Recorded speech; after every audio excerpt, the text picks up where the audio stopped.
السلام عليكم ومرحبا بكم من جديد في قناتي قناة أم إلاف بوصفات سهلة وسريعة وبمكونات بسيطة. وش راح نقول لكم؟ صحة رمضانكم وصحة صيامكم. إن شاء الله ربي يتقبل منا ومن جميع المسلمين. نبدأ على بركة الله. اليوم راح نبدأ بحاجة حلوة هكذا باش تحلى أيامنا. ان شاء الله يا ربي. راح نبداو ان شاء الله، راح نديرو التحليه هذه ما تطلبناش بزاف. راح نبداو مع بعض. هنا عندي الحليب، نحتاج حوالي 2 كيسان ونص حليب.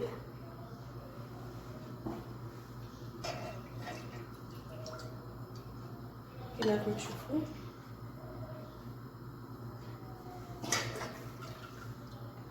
نديرو نديرو 3 كيسان تاع الحليب. التحليه هذه راح نستعملوها بالمسكوتشو، ولا حبيتو ديروا الكاطو. انا عندي بقالي شويه تاع مسكوتشو رحيتها. هنا راح نديروا المايزينا.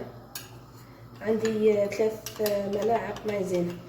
انا كل كاس نستعمل له مغرف تاع المايزينا. انا عندي 3 ملاعق تاع كاكاو. صدقوني التحليه هذه تجي بزاف هايله. ان شاء الله تجربوها وتنال اعجابكم. وهنا عندي حوالي 2 مغارف ونص تاع السكر. وهنا الاضافات، انا حبيت ندير هذا الكراميل اللي نلقاوه في الفلون تاع رابحه. حبيتو تستعملوا القهوه ولا حبيتو ديروا المنكه تاع الكراميل. انا حبيت ندير هذا القو كما راكم تشوفوا.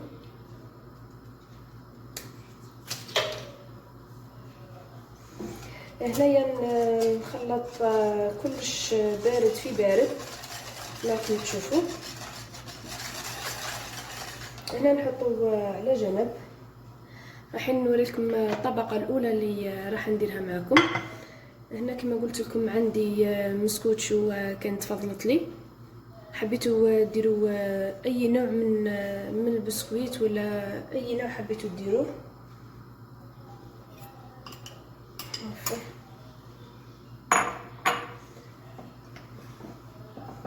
ندير طبقه،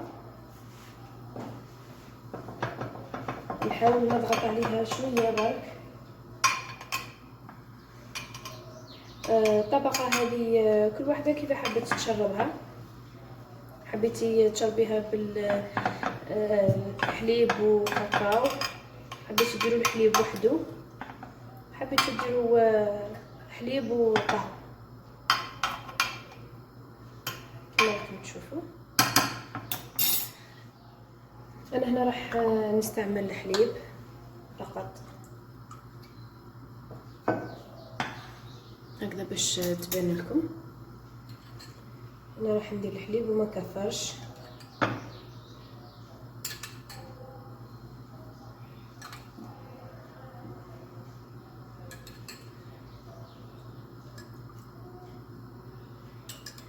كما راكم تشوفوا. هنا راح نحطها في الفريجيدير والثلاجه واحد 10 دقائق، وراح نوجد الطبقه الثانيه. انا اليوم راح ندير فيها 3 طبقات.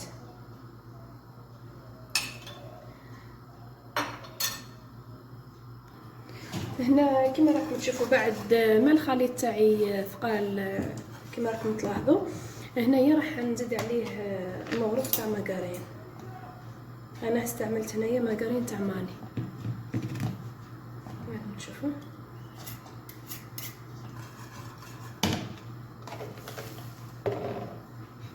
ندهرو بهذيك الماكارين.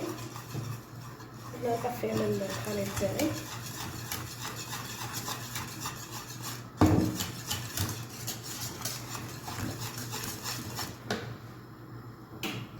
هنا كما راكم تشوفوا بعد ما خرجت الخليط تاعي من الفريجيدير، انايا بعد ما ذبت لي هنايا المارغرين.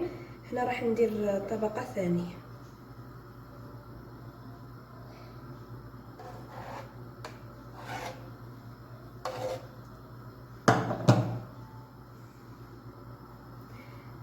هنا نحاول نسوي السطح كامل هكا باش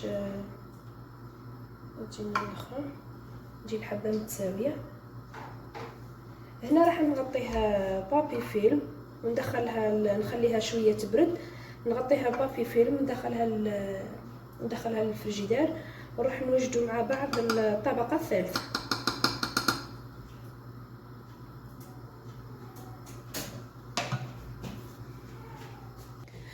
هنا راح نقول لكم الطبقه الثالثه واش درت فيها. بهذا الفنجال تاع الحليب كيلت هنايا فنجال عفوا تاع السكر، فنجال كاكاو، فنجال تاع زيت، فنجال تاع حليب. هنايا راح نخلطهم كامل مع بعض. بعد ما تطلع لي الشيكولا تاعي نعاود نرجع لكم نوريكم كيفاه ندير الطبقه الثالثه. هنا بعد ما خرجتها من الفريجيدير، انا هنا راح ندير الطبقه تاعي الثالثه. راح تقولوا الطبقه نفس اللون، انا هذه الطبقه تجمد لي وهذه مش راح تجمد، انا مانيش نحوس عليها تكون من فوق جامده كما راكم تشوفوا. هنا راح نمشيها كامل كما راكم تشوفوا. هنا راح ندخلها الثلاجه. بعد ما تجمد لي شويه برك تبرد لي نعاود نقسم معاكم الحبه كما راكم تشوفوا.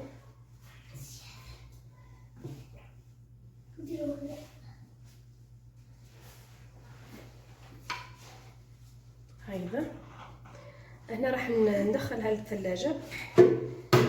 بعد ما تبرد لي شويه راح نوريكم كيفاش جاتني.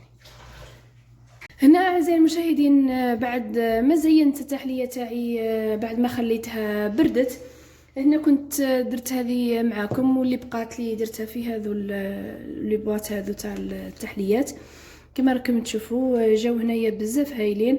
اذا كانوا عندك اضياف ولا خرج هنايا يجوا بزاف هايلين، حبيتي ديريهم في طبق كما هكذا معليش كما راكم تشوفوا. شوفوا التحليه تاعنا كيفاش جات، والله صدقوني البنه تاعها بزاف هايله، مام البنه تاعها تشاهي. ان شاء الله الوصفه تاعنا تكون نالت اعجابكم. ما تنسوش اعملوا اشتراك وفعلوا الجرس هكذا باش يوصلكم جديد دائما. والى الملتقى ان شاء الله بموعد جديد وبوصفه جديده.